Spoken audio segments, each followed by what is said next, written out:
Hi guys, welcome to the video. This is part one of a two-part kind of video about winter. So we're going to kind of wrap up like some of my favorite colors, favorite mixes, and then in the next video we will paint some of the scenes from winter.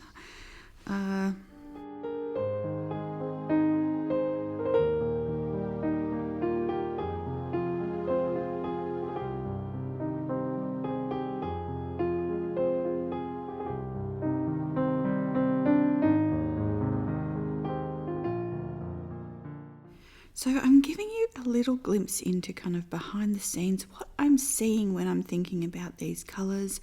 I'm thinking about creating these artworks, and hopefully it will inspire you, like wherever you are. You know, you may not be in these seasons, you may not even have snow, but it's still the same kind of process of figuring out kind of what colours are around you, how to kind of denote that, how to kind of create that in your artworks, and just even in small ways.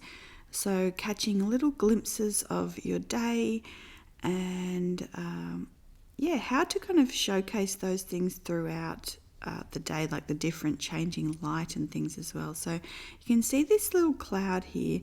I keep seeing these kind of just little clouds. I really like kind of seeing them, like there'll be just a whole expanse of kind of empty sky, and then there'll just be like this one nice little cloud. So I started with that other one that I just did kind of quickly, and then I went back, and this is one that I did at the beginning of the book. And I wanted to add the birds. We're starting to get birds flying around again. You can hear in the morning, still at about 8 o'clock when it's light, you can hear an owl, and then in the evenings you start to hear the doves. So it's really, really nice. And so I'm going to kind of show you, I've been loving these Archer's books. You guys might know, you will have seen them in like the Sketchbook lineup video. And so I wanted to go back and kind of show you how I start these off. So these are the first two that I had. No, they're not. These are the two from winter that I've used. So I have been using kind of two a season for the last year, and you can see I'm just going to run you through kind of the front pages. I usually do these towards the end, but I like to come back kind of when I know kind of what the book's about, or have kind of made some progress on thinking about that season. Then I'll come back and kind of do the starting pages. This one, the top one's actually the first one I tried of these. This was in the 2023, and I used it as an actual plein air one, so I would take it places. I would spend a lot longer on the spreads, whereas this one was the first one I started in 2024. And you can see on the bottom there like how quick that was. Literally just a 2-minute sketch. Millie was a puppy, and then she was calling. So I was actually quite nervous to start this project, and I thought, you know, what could I actually accomplish in 5 minutes? I sort of thought to myself, like, this is probably going to be ridiculous, but it turned out to be a really good kind of practice through the year. And this one here was a spring one. I actually did have a bit more time, and I was working a little bit more on it. This one here is the summer one. And so I'm just kind of showing you the front pages. Some of these have a few spreads left. We're going to work on one of these today. These are the autumn ones. I think after summer I did a nocturne one, and then I did 2 autumn ones as well. So you can see that I'm also coming back and I'm combining and thinking about the emblems. I really love painting those, so I go back and I try to include one of those in the beginnings. So I kind of leave these to like the first page and this kind of a double page spread here until kind of the end. But when I did this one in autumn, you can see on the right, I really wanted to kind of retry that with a different coloration. Yeah, so you'll see these kind of in the flip throughs. I think I've showed you about half of every journal, and but there's like 2 or 3 pages that need to kind of be finished, and I want to kind of round out the complete thought of this year kind of in these journals. And then I'll kind of go through and show you a flip through. So it's been really interesting and nice. So we will go through and finish off one of these pages today.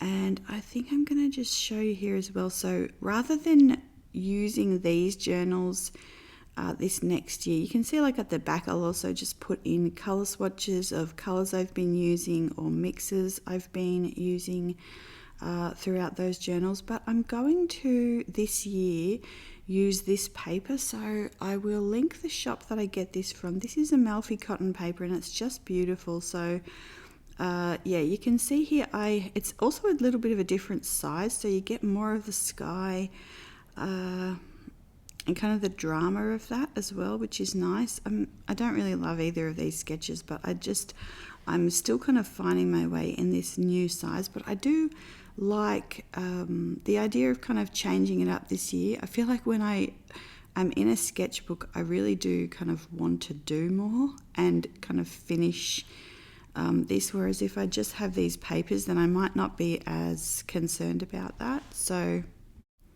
at any rate, let's look at finishing this kind of page at the beginning here. So we have this cloud here.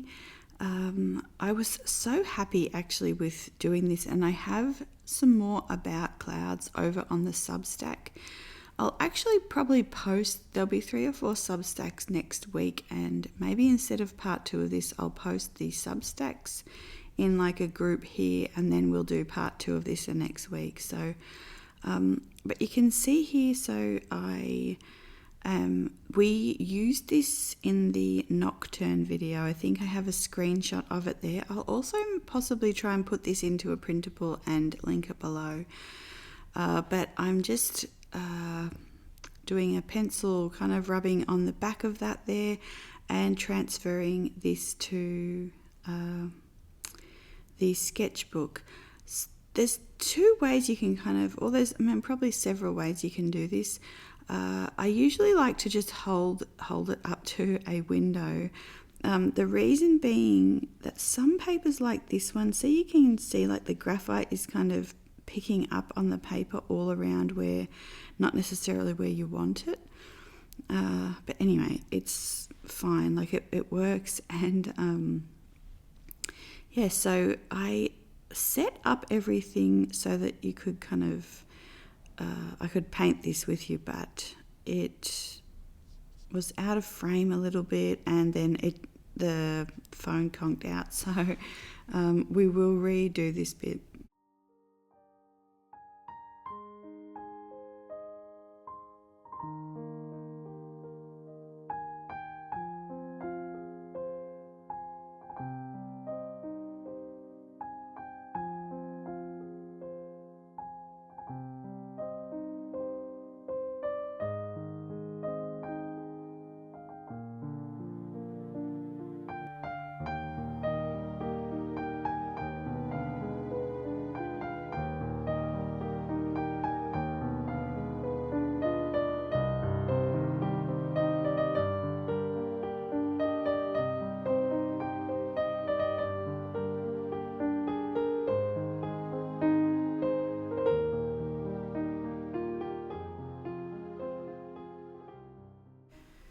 Okay, so let's just kind of sketch out this kind of cloud, how we're going to create this. So we're almost creating an opening of the clouds here. I actually see this quite a lot here in the sky at night. So there'll be kind of just this space where the clouds are kind of opening, and then you'll see kind of some stars through it. It's quite pretty. So I had the idea to kind of use this kind of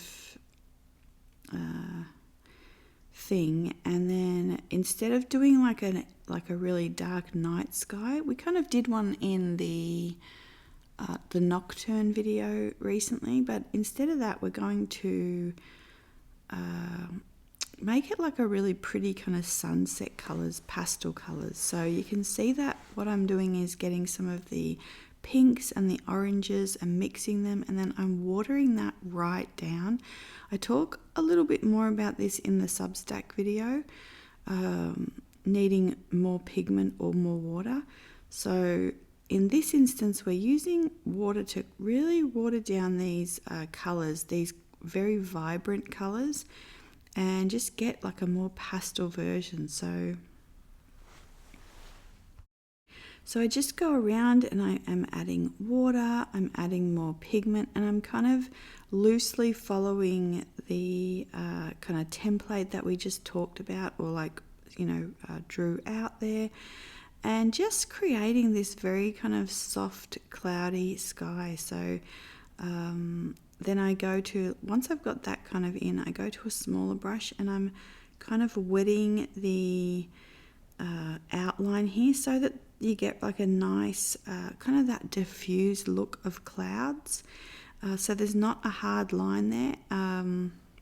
I don't want to wet the entire page because I don't want the watercolor running everywhere. So I found this to be quite a nice way to do it, especially if you just have a few minutes and you're kind of trying to keep that kind of watercolor in check. You're kind of just wanting it to go where you want it to go. You can see that I'm pulling up some of that beading, the little pool of water that's happening there. Then I can use that color somewhere else, but that's what will create a really large bloom.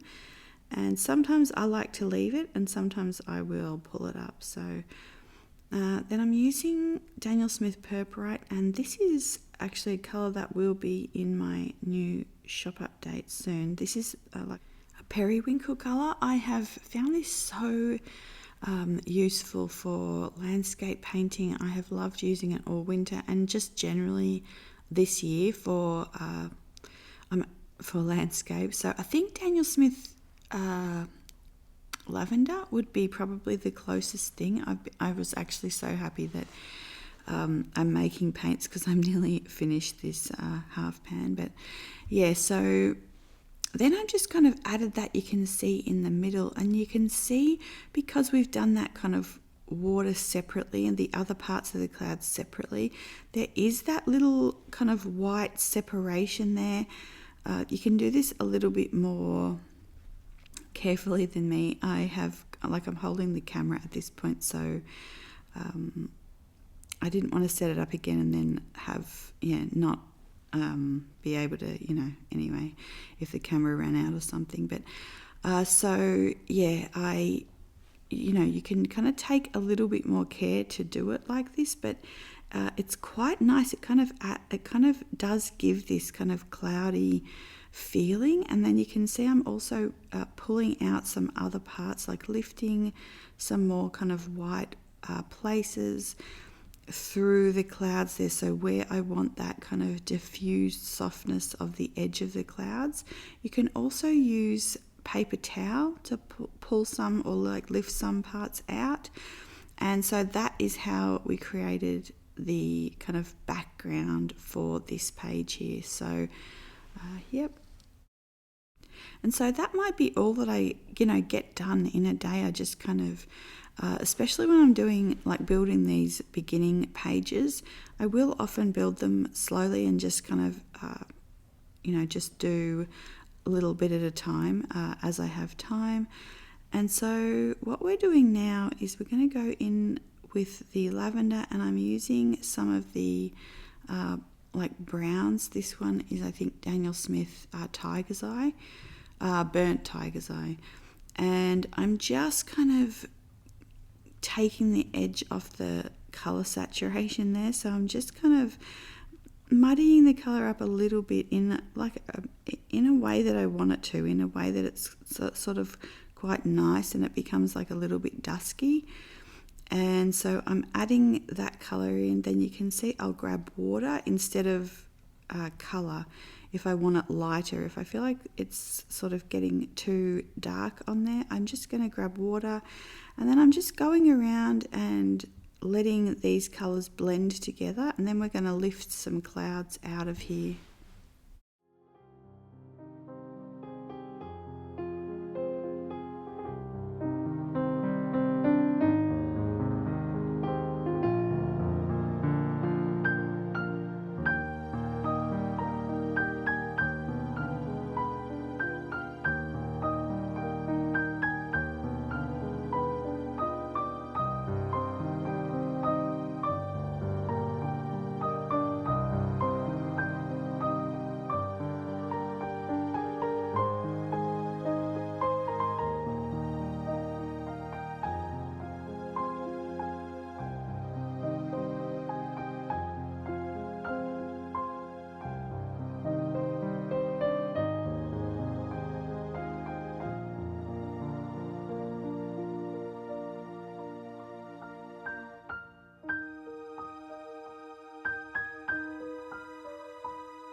So I'm mixing up the, I was mixing up the Sedona and Hibiscus Daniel Smith colours. I'm just adding a little bit of the burnt tiger's eye as well into some of it, just creating again this kind of moody colours, kind of a little bit muted for the frame there. And then again that needs to dry, and then I am going to go in with a sparkle colour. This is the Schmincke. It's the holographic gold, and it's almost like a bit of a champagne gold colour. It's really quite pretty, but you know, something like, I would generally use the what's the gold ink that I always use? Winsor Newton. Yeah, so I'm just going around and kind of lining out some of that. I always leave a little bit, so I don't kind of line it out fully, so it's not kind of like too graphic of an outline. I want it to still kind of have that painterly feel. And yep, then that all again needs to dry, and then we'll put some birds in.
Okay, so we have kind of the regular type of bird that you can do, and then if you kind of do little bits of curves on the wings, sometimes a lot of the birds will look like that, or shorten one wing and then have another wing a bit longer, maybe with a curve, put a little bit of a tail on the edge of the, like on the bottom of the V there, or like a little bit of a body kind of at the bottom of the V.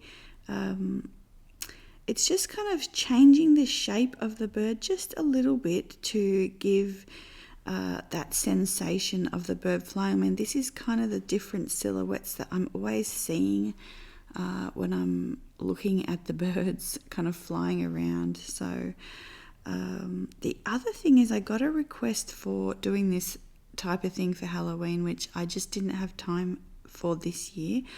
But if you wanted to create some bats, you would just do like a bird, like the V kind of thing, and then just kind of squiggle some lines at the bottom of them to kind of create those like bat wings. Again, like it's just a very small, just small movements here. You can see like I've got this little brush here, and I'm just kind of showing you, you would just kind of fill in with some kind of jagged lines at the bottom of the bats there, and then you could do some really nice like Daniel Smith Lunar Violet, or like Lunar Black, but mix it with blue or a purple or something like that. Maybe some of the Schmincke granulating ones if you wanted to make like a Halloween version of this. And the other thing is just the placement. You can see I've put kind of a grouping of 2, a grouping of 3, and then a grouping like of just a single one on its own. So the placement does kind of help to just show the viewer kind of what you're seeing.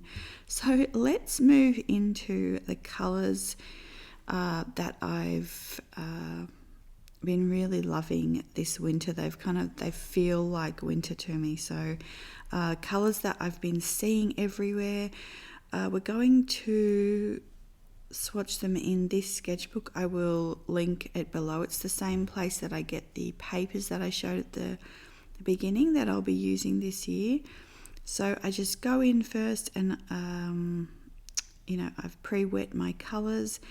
And the first colour that we're looking at here it's a version of Potter's Pink. This one is Pink Colour by Kremer. And then I'll just show you little snippets of what I've been kind of looking at, so you can kind of see where I'm getting some of these colours from as well. These beautiful pink clouds that have been kind of moving across the sky in the mornings. This one here is the Wallace and Seymour Cinabrese. So this is like a really nice soft pink.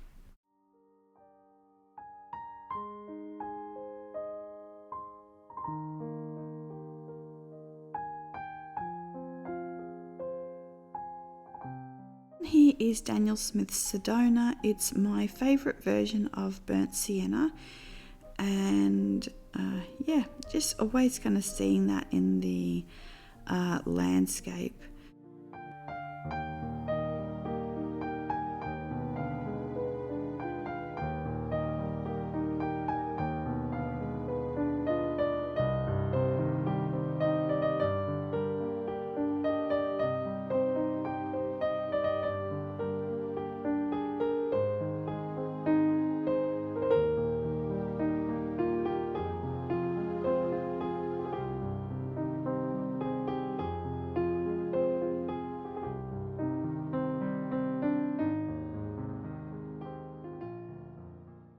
This one is from Kremer. It's their Incarnate one. Again, I'll link these below.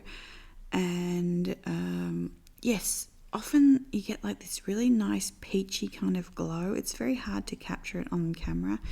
This one is also from Kremer. This is their Violet Iron Glimmer. It's very similar to like a hematite violet or any of those kind of violet earth, kind of a purpley leaning browns, which are really beautiful. I think I'm going to show you here. You can probably guess this will be Daniel Smith French Ochre. So a lot of these colours, if you've been with me on the channel, will be familiar to you. And you can see how I'm kind of picking those out of the landscape. So This one here is the Ocean Paper Silk Grey. So this is a really nice one also for snow. But you know, whatever season that you're in, look around you kind of and think about what the colours that you're seeing like might be within your palette, or a mix of colours in your palette, or even if they're like more watered out versions or stronger versions of colours in your palette. So of course, like the next colour would be the Schmincke Ice Blue. I think they just came out with this again as well. I saw this on Jackson's available, so hopefully it's not sold out. But this one is I'm always seeing these really beautiful kind of sagey coloured lichens. So is that, yeah, so lichen, anyway, so this is, what is this? Winsor Newton Davys Grey. And then, of course, for the beautiful sparkling snow, we have Daniel Smith Pearlescent White. I had to include it. I love how the snow sparkles, especially some mornings when we're walking. I cannot capture it on camera, but the snow, just as far as you can see, it's just glittering and sparkling. It's really beautiful. So this was a morning when after a storm and a branch had fallen, and Millie claimed it, and yeah, we really were having a nice morning. So you can see the beautiful blues that I'm looking at, and the snow was sparkling this interference blue. This is Daniel Smith.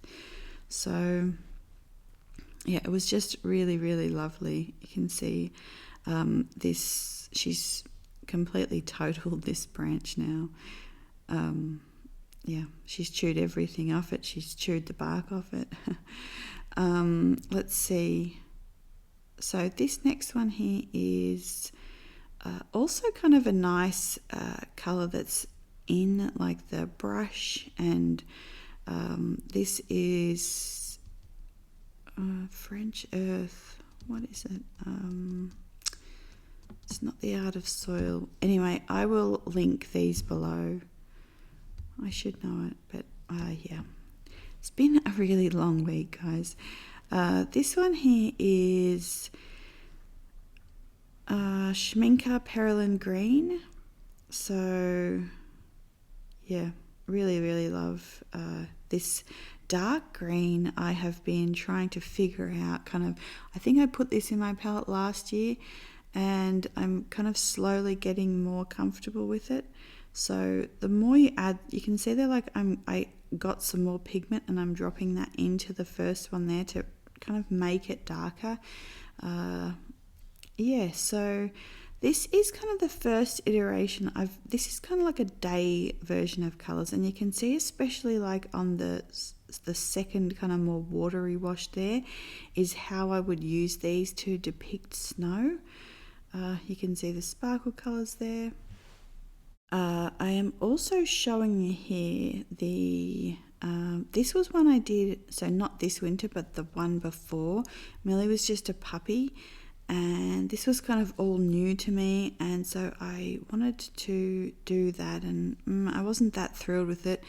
This one is one I did quickly this year, and again, like, I'm not loving how I depicted the trees. I should have taken a little bit more time, but I was really enjoying the colours here, the colours in the snow, the colours in the background. And the first one here that I did was, so on the bottom was this one here was the first one. And this is just like a very kind of snowy day. You can see the little bits of blue in the snow. There's little kind of muted greens, the browns.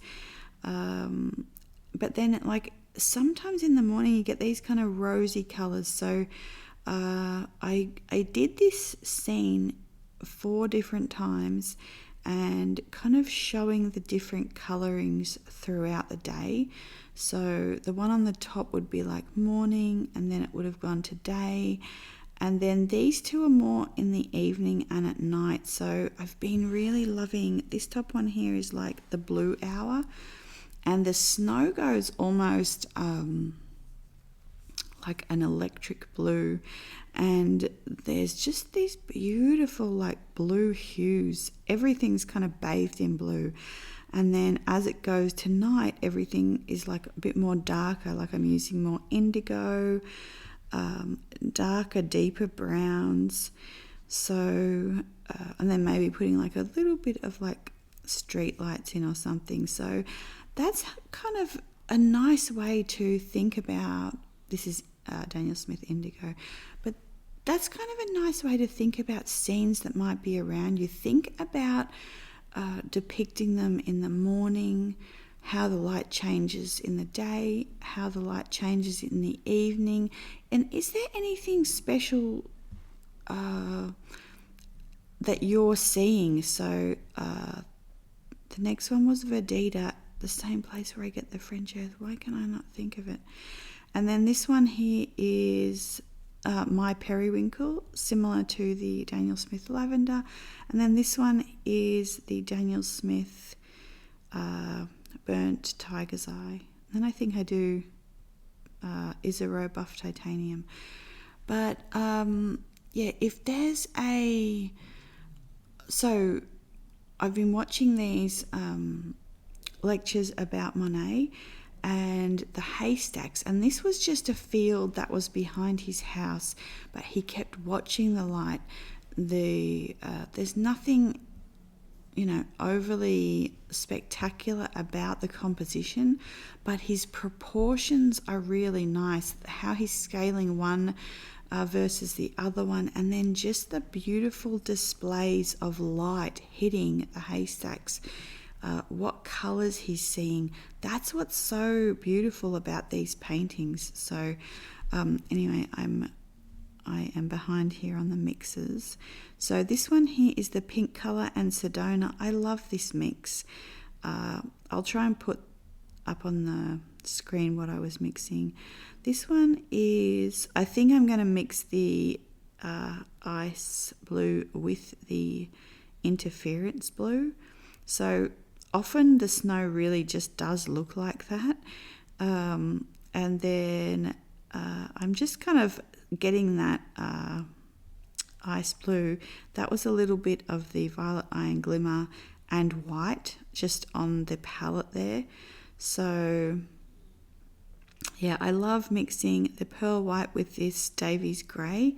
It kind of creates this sage green, which is so beautiful, and often like, especially when it starts snowing, you get like the beautiful, the lawn kind of goes like a sage, frosted sage colour. It's really pretty. It's one of probably my favourite times of winter, so I love using that colour. And then this here was French Ochre and Buff Titanium, I think, just to tone down the ochre a little bit. What we're doing now is we're just actually creating a little painting, just a little bit of hedge here, so you can kind of see how I would build some of this up. So I've started with that French earth, and then I'm dropping in some of the Perylene green, and really depending on the scene as well, sometimes the French earth might be kind of the brush that you're seeing. But yeah, you can see that I dropped in kind of a watered down version of the Perylene green, and now I'm going in with a smaller kind of more detailed brush, and I am getting quite a... So there's more of the Perylene green on my brush, there's more pigment, and putting that in. And then I'm just getting some of these kind of colours that we've talked about, these soft mixes, these soft colours, and building the snow, building some kind of, it's often not just flat, there's often like kind of ridges and movement in the snow. So I'm just kind of adding that in, adding these little bits of this kind of pastel colour, the blue colours. You can see here just getting like a little bit of muted colours to create some of these like not valleys, but you know, little kind of troughs and tiny kind of hills and lifts in the snow and on the ground there. Always when I am painting I'm watching when it's drying, like, can I add some more in now? Does it need more? So rather than waiting for it to dry and then adding it again, you could see there that I went straight back in with some of the Perylene green while it was still drying, and it's a really nice way to get darker values there. And then I went in with some of this Periwinkle colour, again like Daniel Smith Lavender. Also I think like Smalt with white would work as well really nicely. So I think that's a Winsor Newton colour. The other thing, while we're kind of waiting for that to dry, I am just kind of showing you how I would do a branch here. And again, trees where you are, like, just work on a branch. How would you depict that? What are some different ways that you can kind of paint that? What different colours? Does it have berries? Does it have special like bigger leaves, or different ways that it grows, mosses on it? At the minute we just have these very bare branches, so you could see I started to kind of put that in with a very light wash, and then I added a little bit more colour, and then I've added some darker values right at the bottom there. My favourite way to put snow back into watercolour paintings is using this Holbein soft white pencil. So this one you have to use a knife to sharpen. You can't just use a pencil sharpener. It's kind of almost more like an oil pastel. I actually wish they'd do a whole range of pencils like this, because these are really, really nice to use. But anyway, so I just kind of scumble that on and create snow on the branch, or within the painting. It actually leaves a beautiful snow-like quality on the watercolor. So you do actually get the look of snow. Yeah, it's been kind of the best way I've found to use it. And you can see, like, these were not good sketches, but this was, again, when I started this project, not this winter but last one. And what I did find from those sketches was this pencil. I really, really enjoyed it over the branches. So yeah, that's why these kind of exercises are valuable. You learn things, you find things. You can see here again, like, I'm just scumbling on the pencil there, and yeah, you start to get this kind of snow-like feeling. If you've built up the values within the snow, you can also, like on the ground, you can also put it over that. But you can see here then I'm going back in with the Perylene green, and I'm kind of dotting in some of the darker shadow areas. So I'm putting that back in, and that's how you kind of get this really realistic kind of snowy look.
So a couple of last things. You can see here that I have been working on the front of this sketchbook, kind of trying to make it look like more how I had envisioned it, like old papers.